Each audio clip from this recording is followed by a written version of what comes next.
Acne एक जल्द की बीमारी है कि जिसमें चेहरे की जल्द में मौजूद हेयर फॉलिकल्स में पसीना, मट्टी, धूल और बैक्टीरिया जमा हो जाते हैं और इसी वजह से चेहरे पे दाने हो जाते हैं।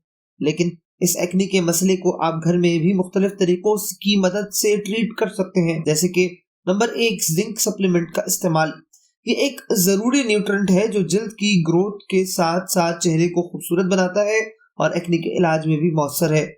नंबर 2, शहद का इस्तेमाल करें और इसे खाने के साथ साथ चेहरे पे भी मास्क के तौर पे इस्तेमाल करें।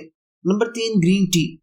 ये फुल ऑफ एंटीऑक्सीडेंट होती है और इसीलिए ये जल्द को साफ और पुरकशिश बनाती है और एक्नी के इलाज में भी मौसर है। इसके अलावा इसमें पॉलीफिनॉल मौजूद होता है जो बैक्टीरिया का खात्मा करता है और दानों की सोजिश को भी कम करता है। Number 4, aloe vera.